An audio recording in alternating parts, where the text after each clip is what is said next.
Let's talk D&D Quick, yeah. quick like my rats. That's in that one Monster Monday video. Yes, or my large rat in the same Monster Monday video. No, multi-classing in D&D, is it balanced? Fuck no. Okay, end of And they've video. Thank tried you to, for and watching. they tried to balance it, but it's failed Make sure you numerous times. subscribe and hit the bell. And all right, no, seriously though, yeah, no, it's not balanced, but I think it's really interesting. I'm a huge fan of it. I think that it allows making really interesting Mm-hmm. characters.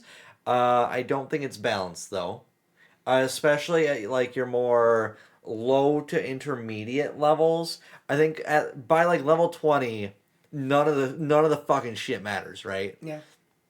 By that point, none of it matters. So I don't think it's unbalanced at 20 because nothing's balanced at 20, right?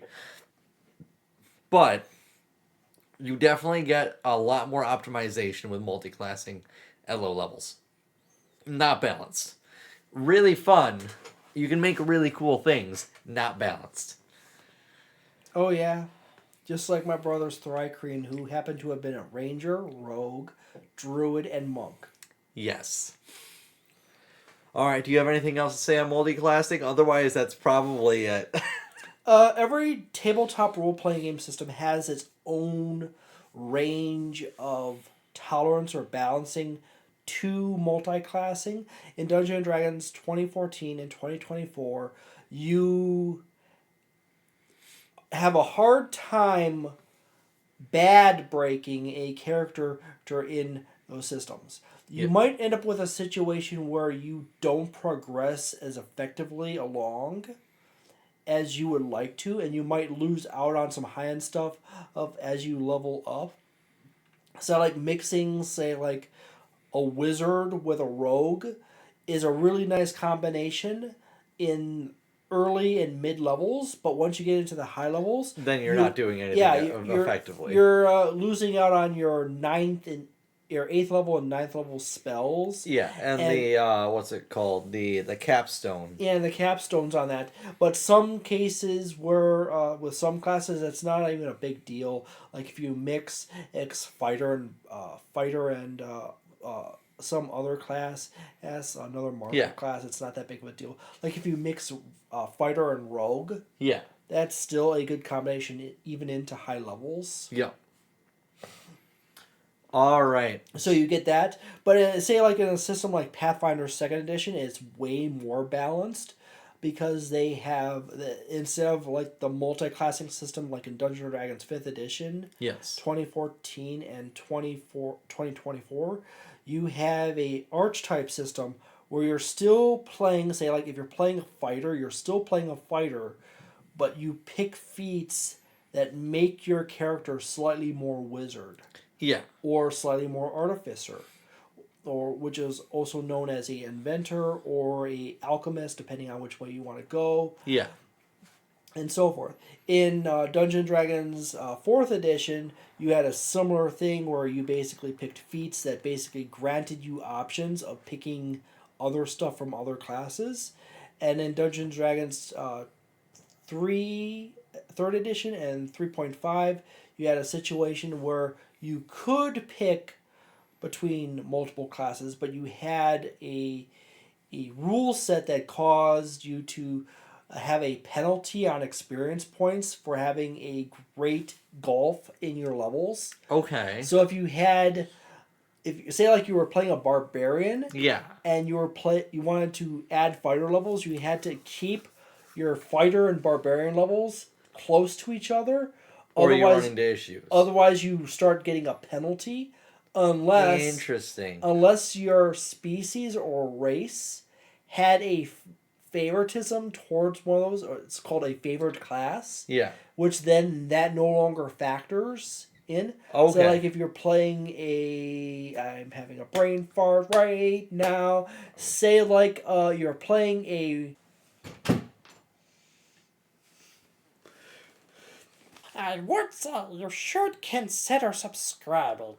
And if you want to, you hit that bell over in the corner so we can spam your box with all kinds of goodies related to tabletop role playing games, predominantly related to Dungeons and Dragons 5th edition 2014 and 2024. However, if you are interested in any other tabletop role-playing game systems, please leave it in the comments below, and we might consider touching upon that in the future. As you see, we are here to help you become a better player or game master in general. Thank you very much for checking us out. See ya.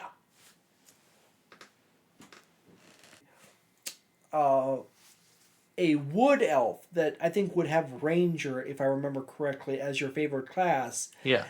Your ranger levels don't matter to anything else. You can have that really high or really low. Yeah. But if you say like you pick a fighter, okay, that does you can level that however you want. But the moment you pick a third class like rogue, Yeah. now you have to worry about the level discrepancy Between the fighter those two. and the rogue. Yeah. Rogue, because if they get too far apart, then you get a penalty on your experience. Interesting. And then you're also stuck with a situation where you have to divide experience evenly between all those. Okay.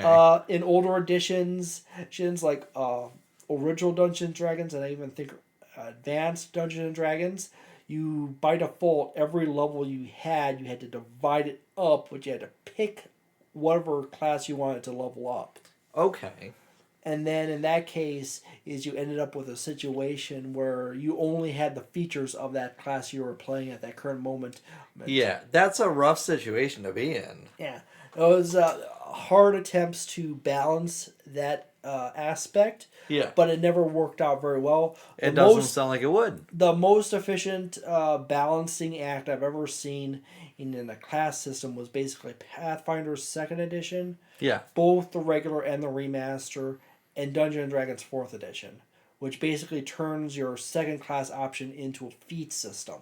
Okay. That doesn't sound broken. That sounds usable. Yeah. All right. Multiclassing.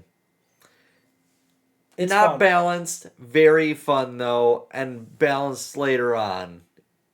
Not balanced early on, but it's fun early on. You can play with it, but you're not detrimentally out of luck if you went like full wizard or full sorcerer or whatever. You're not out of luck because you're not. It's just another cool thing you can do, which I think is ideally what you'd want it to be. Yeah. So I'm in favor of it myself. It primarily gives you more options. And we all love more options. Yeah. All right. Only with a slight loss in power at the high levels, those in classes, unless you happen to line them up with like a spellcasting class plus another spellcasting class. Yeah. That's full level progression. All right. That's our thoughts on the balance of multiclassing. It's not, but it's fun and it's good the way it is. Wouldn't change it. Feel free to do so in Dungeons and Dragons 2014 and 2024, as it doesn't truly screw you over unless you go into super high levels and you start multi-classing between casters, half-casters, and marshals. Yes, then you might run into issues. Yeah. You have to be mindful of your multiclass, but it can be cool. Yep. All right. Thank you for being here. Make sure to subscribe.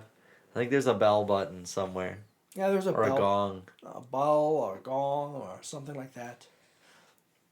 Hopefully, at some point in time, we'll stretch across that 100 subscriber mark, and John might think of something special to do on the channel then. I think we're both going to be required to do something. Yeah.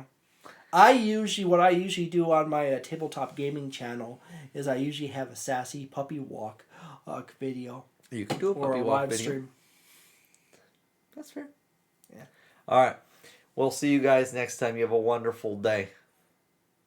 And a magnificent night. You were supposed to say month, I thought. You guys have a good one. Peace.